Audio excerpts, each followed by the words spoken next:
Et grüezi, bienvenue sur Cuisine & Chill, moi c'est Jules. On poursuit notre tour du monde des gastronomies qui participent à la Coupe du Monde. Après l'Islande vendredi, on continue notre visite des pays scandinaves avant de retourner sous des latitudes plus chaudes. Aujourd'hui, autour de la Suède, et on va réaliser des... c'est pas moi qui vais le dire. Par contre, c'est nous qui allons les cuisiner.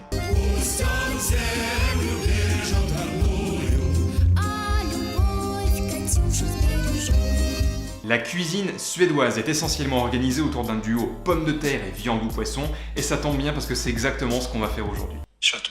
Ou boulettes de viande, vous connaissez forcément ce plat, peut-être que vous l'appelez les boulettes Ikea, c'est devenu le symbole de la cuisine suédoise partout dans le monde, c'est l'équivalent de la pizza en Italie. C'est un plat très apprécié en Suède, des petits et des grands, on le mange tous les jours de la semaine et ça fait partie du bagage culinaire de chaque Suédois. Alors j'ai hésité avec un autre plat très typique, le du hareng fermenté, mais j'ai une intuition, je me suis dit que les boulettes ça allait plus vous plaire, je sais pas pourquoi. On les mange traditionnellement avec une purée de pommes de terre, mais je trouvais pas ça assez cool pour cette vidéo, donc on va réaliser un autre accompagnement typiquement suédois, les Hasselbackspotatis. Peut-être aussi que vous connaissez ce plat sous le nom de Hasselback Potatoes, et vous pensiez d'ailleurs que c'est américain, mais non, ça a été inventé en 1953 par un jeune apprenti suédois. Sur ces bonnes paroles, on préchauffe son four à 200 degrés parce que...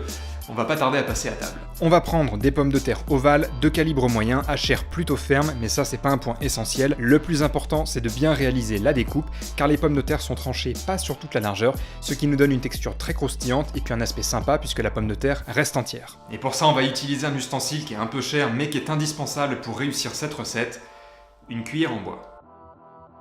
Placez la pomme de terre sur la cuillère et effectuez des entailles. La cuillère étant concave, la lame va venir buter sur les bords, ce qui évitera les loupés à la découpe. Séchez délicatement les pommes de terre, plus elles vont être sèches, meilleure sera la caramélisation. Badigeonnez le fond d'un plat allant au four avec un peu de beurre fondu et placez les pommes de terre. Salez et poivrez et aspergez les pommes de terre de beurre fondu. Soyez généreux car on va arroser les pommes de terre pendant la cuisson. Et c'est parti pour 1 heure au four à 200 degrés, un peu moins si elles sont petites. Au bout de 25-30 minutes, sortez-les du four et arrosez-les à nouveau de beurre fondu. Saupoudrez-les de chapelure, ici j'utilise du panko, une chapelure japonaise, et remettez au four.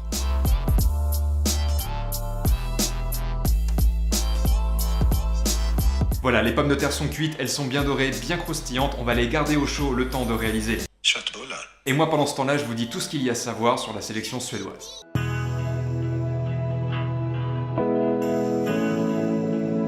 Revoilà la Suède. 12 ans après leur dernière participation en Coupe du Monde, les Suédois vont à nouveau se frotter à la plus prestigieuse des compétitions de football. Ça sera quand même leur 12e participation à la Coupe du Monde, mais ça fait plus de 20 ans qu'ils n'ont pas marqué les esprits sur la scène internationale.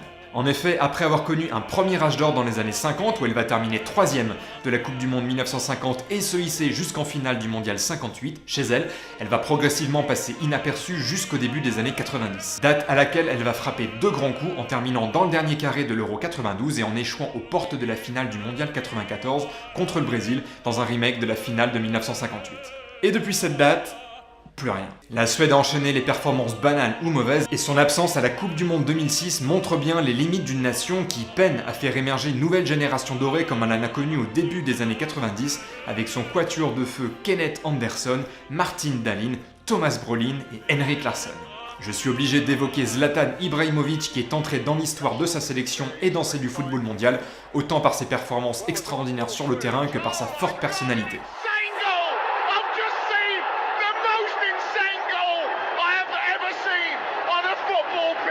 Mais le géant suédois a pris sa retraite internationale et ne sera pas de cette compétition. En son absence, il reviendra au milieu de terrain de Leipzig, Emil Forsberg, d'endosser le costume de leader technique de son équipe et on espère qu'il sera bien taillé. La Suède jouera dans le groupe F avec l'Allemagne, le Mexique et la Corée du Sud. Rien n'est perdu d'avance tant ce groupe paraît ouvert et les Suédois ne sont pas à sous-estimer, ils ont battu la France lors de la campagne de qualification, mais si on croit à la numérologie, les Suédois brillent environ tous les 40 ans, donc rendez-vous en 2038. Dans un saladier, versez 2 cuillères à soupe de chapelure et 2 cuillères à soupe de lait et laissez la chapelure absorber tout le liquide. Maintenant on ajoute la viande hachée, 250 g, je vous conseille de faire un mélange porc et bœuf, comme ça on a un peu plus de saveur. On ajoute un demi-oignon râpé pour bien répartir les goûts et éviter les petits dés d'oignons qui sont pas forcément très agréables en bouche. Un œuf et les épices de votre choix, ici je vais simplement mettre du sel et du poivre. Mélangez tous les ingrédients à la main pour former une pâte homogène, pas trop longtemps, sinon les vont avoir tendance à être lourds. Prenez une cuillère à soupe de farce dans votre paume et roulez pour obtenir une boule. Jetez 4 ou 5 fois la boulette entre vos deux mains afin de bien chasser les bulles d'air et recommencez, vous devriez pouvoir en faire une quinzaine. Faites chauffer une bonne noisette de beurre dans une poêle et faites dorer les de tous les côtés. On va faire ça en 2 fois parce que si on surcharge trop la poêle, elles vont cuire à la vapeur et elles seront pas assez dorées. Quand elles ont bien doré, on baisse le feu et on laisse cuire encore 5 à 10 minutes.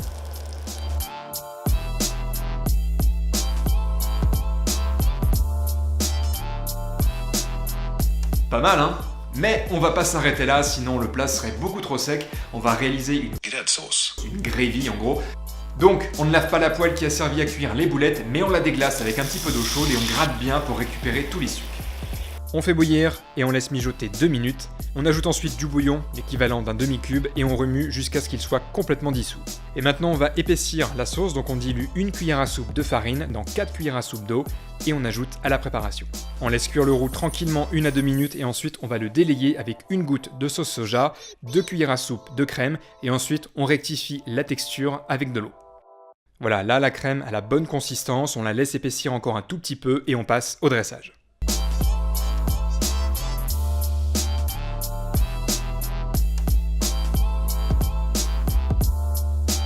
Et on accompagne ce plat avec de la confiture d'érel, vous en trouvez chez Ikea, personnellement j'ai pas eu le courage d'aller jusque là-bas, donc j'ai pris ce qui s'en approchait le plus, de la confiture de canneberge.